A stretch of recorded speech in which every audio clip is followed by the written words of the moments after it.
Assalamualaikum warahmatullahi wabarakatuh. Berjumpa lagi di channel Ilkom Unu Blitar. Jangan lupa untuk like, share, dan subscribe. Dukung channel ini untuk terus berkembang, memberikan atau mengajari berbagai hal tentang keilmuan ilmu komputer. Baik, kali ini saya akan membahas suatu topik yang cukup menarik, karena dengan topik ini berbagai ilmu komputer itu bisa dikembangkan, terutama untuk algoritma klasifikasi. Topik hari ini adalah kita coba untuk menghitung atau mengukur tentang distance atau tentang jarak. Salah satu metode untuk mengukur jarak adalah menggunakan metode Euclidean distance. Disebut Euclidean karena memang yang menemukan metode ini adalah bernama Euclid. Jadi pada waktu itu tahun 300, sudah zaman yang sangat lampau, namun jasa-jasa beliau masih terasa hingga sekarang, terutama untuk mendukung berkembangnya keilmuan klasifikasi di ilmu komputer. Saya pernah menjelaskan penerapan jarak Euclidean untuk algoritma K-nearest neighbor yang pernah saya tunjukkan di video yang lain, di demo project yang pertama. Kemudian jarak Euclidean ini juga mendukung di image processing, terutama untuk masalah image retrieval atau temu kembali citra. Jadi salah satu cara untuk menemukan kembali citra yang tersimpan di database adalah menggunakan jarak Euclidean. Untuk kali ini saya coba akan membahas bagaimana teori singkat dan implementasi Euclidean distance ini menggunakan bahasa pemrograman Java, yang tentunya dengan kita mempraktekkan metode ini kita juga belajar tentang objek math, dan kita juga belajar tentang array satu dimensi yang telah saya jelaskan di video sebelumnya. Jadi tetap semangat. Baik, membicarakan masalah jarak berarti harus ada dua titik yang saling dihitung. Ada dua titik yang dibandingkan atau dihitung jaraknya. Misalkan lihat di gambar satu, ini hanya ilustrasi. Jadi postingan ini saya ambil dari website kitainformatika.com yang saya cantumkan di deskripsi video ini. Silakan cek. Klik kemudian lihat gambar satu ini sebagai ilustrasi bahwa ketika jarak itu dibandingkan berarti harus ada dua titik yang diukur. Jadi begitu. Nah, kemudian Euclidean distance ini erat kaitannya juga dengan parameter yang digunakan. Maksudnya adalah dimensi yang digunakan. Ada berapa dimensi? Kalau hanya satu dimensi berarti hanya ada variabel X. Berarti X1 dengan X2. Jarak A dengan C yang memiliki hanya variabel X1, kemudian C ini juga X1. Tapi umumnya yang ada di rumus dasar Euclidean distance ini menggunakan dua dimensi. Artinya objek yang dibandingkan itu memiliki dua variabel X dan Y untuk memudahkan. Karena kalau hanya satu dimensi ini sangat mudah. Di web ini juga saya contohkan bagaimana cara untuk menghitung jarak Euclidean satu dimensi. Yang paling menarik adalah contoh jarak Euclidean dua dimensi atau lebih. Jadi dengan logika dua dimensi ini diharapkan Anda juga bisa untuk menghitung dimensi yang lebih tinggi, 3 dimensi, 4 dimensi, dan sebagainya. Jadi yang dimaksud dimensi di sini ini adalah hanya sebatas masalah berapa variabel yang digunakan. Kalau 4 dimensi berarti variabel A, B, C, D. Kalau 3 dimensi berarti X, Y, Z. Hanya sebatas itu. Jadi rumusnya sama saja. Jadi seperti ini. D atau distance sama dengan akar dari selisih dua titik yang dibandingkan, tentunya dengan melibatkan variabel yang digunakan. Rumus ini menggunakan dua variabel, ada dua dimensi, yaitu variabel X dan Y. Ada X1 dan X2, ada Y1 dan Y2. Untuk lebih memahamkan, kita coba langsung praktek menggunakan NetBeans.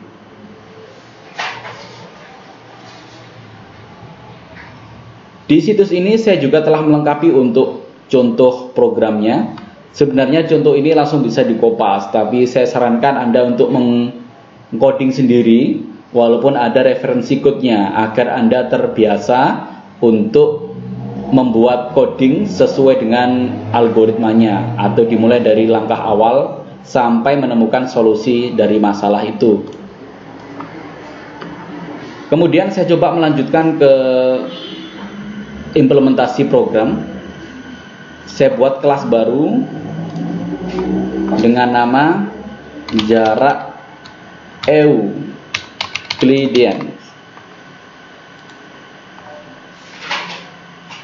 Ya. Kemudian tuliskan kelas main metodenya PSVM. Apa studi kasus yang diangkat? Kalau di website saya contohkan dua dimensi. Kita coba studi kasus yang sama, cuma dimensinya dinaikkan 3 dimensi. Jadi kasusnya sama. Sebenarnya kasusnya ini nggak penting-penting banget, hanya untuk latihan. Dengan berbekal latihan ini, maka dengan logika yang sama Anda bisa menerapkan untuk mengklasifikasi objek, misalkan mengklasifikasi buah atau mengklasifikasi kendaraan atau berbagai bidang lainnya, yang itu sangat banyak topik-topik tentang itu. Jadi pengembangan Euclidean distance ini bisa Anda tingkatkan dengan mengkombinasikan dengan algoritma klasifikasi data mining untuk bisa dilanjutkan sampai ke ranah skripsi maupun ke implementasi di dunia praktisi, misalkan seperti itu. Jadi studi kasusnya begini. Saya memiliki teman bernama Anton yang berusia 25 tahun dengan berat badan 65. Ini kan hanya melibatkan dua variabel, variabel usia dan variabel berat badan. Kita tambahkan satu variabel lagi, misalkan variabel IPK. Jadi ada usia, maksudnya usia, berat badan dan IPK. Sebenarnya ketiga variabel ini yang nggak nyambung-nyambung amat, hanya untuk latihan saja. Jadi pertanyaannya sama ya. Jadi berdasarkan variabel usia, berat badan dan IPK, saya lebih mirip Anton atau Andi. Begitu. Kalau biasanya orang itu membandingkan seseorang yang lain dengan wajahnya, ini kita coba kita matematiskan. Jadi mirip itu harus ada ukuran, bukan hanya subjektif. Kalau Anda misalkan menganggap saya mirip Lee Min Ho misalkan ya, itu sangat subjektif karena tidak bisa diukur, hanya asumsi Anda saja. Tapi kalau dengan pendekatan matematika ini sangat terukur. Jadi miripnya berapa persen, miripnya berapa nilainya. Jadi begitu. Jadi pendekatan orang IT atau ilmu komputer adalah dengan pendekatan kuantitatif. Jadi data itu bisa lebih dipertanggungjawabkan. Walaupun ini hanya untuk contoh biasa. Oke, saya coba langsung ke penerapan rumus. Di sini kita akan menerapkan dua hal yang sudah kita bahas sebelumnya. Yang pertama adalah kita harus menerapkan math, objek math maksudnya. Kemudian bawahnya kita menerapkan array, satu dimensi. Penerapan dua hal ini terkait dengan penulisan rumus. Kalau untuk menuliskan rumus Euclidean distance, maka tentu yang digunakan adalah pendekatan math. Nah, kemudian untuk mengimplementasikan input data, kita coba menampung input variabelnya dalam array. Ini akan lebih menarik. Yang pertama, kita coba untuk membuat array-nya dulu. Jadi kita melibatkan 3 data. Tipe datanya apa? Kita coba tipe data double. Kenapa? Karena salah satu variabelnya adalah melibatkan IPK yang pastinya ada angka di belakang koma. Double saya begitu ya. Jadi ini saya dibandingkan dengan Anton dan Andi. Saya ini berbentuk array satu dimensi sama dengan, langsung diisikan datanya. Data pertama adalah data masalah usia 26 tahun, kemudian berat badannya 67 kilo, kemudian IPK-nya adalah 3,67 misalkan. Oke, error kenapa ini? Sorry, double-nya kecil. Oke. 26 ini sebenarnya integer. Namun karena dipaksa didobelkan, maka otomatis Java akan menganggap 26 ini berarti 26,0, 67 ini berarti 67,0. Jadi tidak masalah. Kemudian ada double Anton dengan nama variabel Anton, datanya diisi dengan nilai ini. Berapa tadi usia Anton? Kita cek di situsnya. Anton 25 dan 65. 25, 65 dan IPK adalah 3,60. Jadi agak mirip-mirip. Double Andi, datanya diisikan dengan usianya 27 tahun, berat badannya 70, IPK-nya adalah 3,68. Ya, jadi seperti ini. Jadi ini akan sangat menarik karena logika orang awam akan menganggap secara usia selisihnya sama. Ini selisihnya 1 tahun. Secara berat badan saya lebih mirip ke Anton, hanya selisih 2 angka, dan secara IPK ternyata saya lebih mirip ke Andi karena hanya selisih 0,01. Oke. Kalau menurut jarak Euclideans, lebih mirip mana antara saya dengan Anton Andi ini? Kita buat metode Euclideans, kita sesuaikan dengan rumus yang sudah ada, dan kita kembangkan karena rumus ini hanya 2 variabel, sementara kita menggunakan 3 variabel. Kalau di sini variabel itu berganti menjadi nilai yang ditampung di variabel array. Kemudian kita tuliskan dalam tipe data double.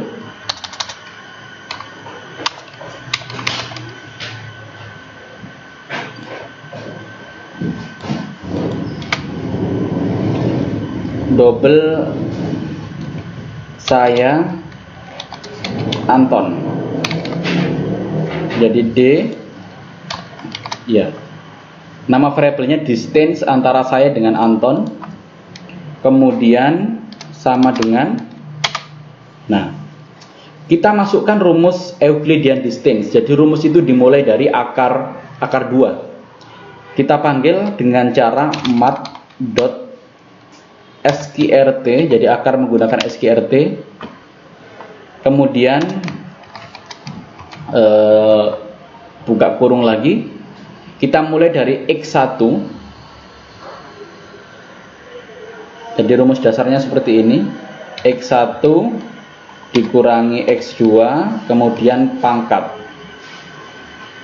Pangkat ini berarti melibatkan mat.po,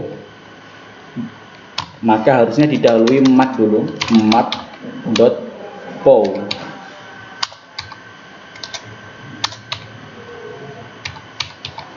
Seperti ini, yang diisi dengan, jadi parameter pertama ini adalah angka yang dipangkatkan, kemudian parameter kedua ini adalah pangkatnya berapa, pangkatnya adalah 2. Kemudian kita mulai dari X. Di sini X-nya adalah, biar lebih jelas saya tulis, X adalah usia, kemudian Y sama dengan berat badan, kemudian Z sama dengan IPK. Berarti ini harusnya X1 saya, X1-nya dibandingkan dengan Anton, X2. Apakah bisa dibalik, misalkan Anton dulu terus baru saya gitu ya? Boleh saja karena nilainya akan sama saja. Jadi 26 itu variabel usia, nilai dari usia saya, kemudian dikurangi Anton 25 dipangkatkan 2. Kemudian kita lihat rumusnya lagi, plus Y. Oke, plus di sini saya kopas lagi. Masih melibatkan matpo karena masih ada pangkat dan semuanya berpangkat ternyata. Jadi setiap variabel yang dientrikan di sini harus ada pangkatnya. Yang kedua ini adalah berat badan. Berat badannya adalah saya dulu 67 dikurangi dengan Anton 65. Sudah dipangkatkan 2. Plus lagi untuk variabel Z. IPK saya berapa? 3,67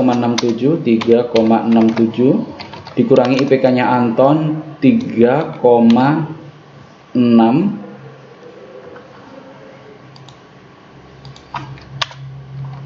Ya, ini salah penulisan tadi, harusnya ini titik. Karena kalau koma maka dianggap ini nilai yang baru. Jadi boolean double ini pecahannya disimbolkan dengan titik. 3,67 dikurangi 3,6. 10. Oke. Seandainya di print hasil jarak Euklidean antara saya dengan Anton adalah D, saya Anton, ya, seperti ini. Coba di run file. Ya, sudah keluar hasilnya, jaraknya adalah 2,23. Kalau dibulatkan berarti 2,24. Ini saya kopas untuk membandingkan saya dengan Andi. Oke, double D saya underscore Andi seperti ini. Tinggal diubah saja. 26 dikurangi 27, kemudian 67 dikurangi Andi berapa? 70. 3,67 dikurangi 3,68. Oke, jadi seperti ini. Hasil jarak Euklidean antara saya dengan Andi adalah D underscore saya Andi. Ini kalau di run file lagi, ya ternyata bisa dibandingkan. Jadi siapa yang paling mirip itu ditentukan dengan seberapa kecil nilai jarak Euklidean. Kalau nilai Euklidean semakin kecil maka dia semakin mirip. Bahkan jika hasil jarak Euklidean adalah 0, maka dia tidak lagi mirip. Bukan lagi mirip, tapi sama persis 100%. Kalau masih ada angka seperti ini berarti kita anggap mirip. Karena ada hal yang sama, ada hal yang berbeda. Coba kita tambahkan lagi, bagaimana caranya agar Java otomatis menentukan di antara dua nilai ini mana yang paling kecil.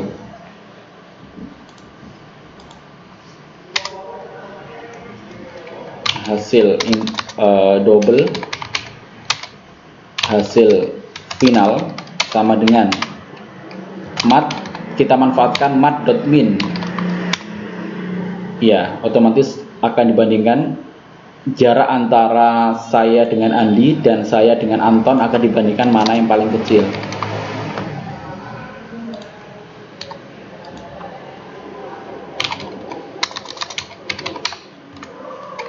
Hasil final.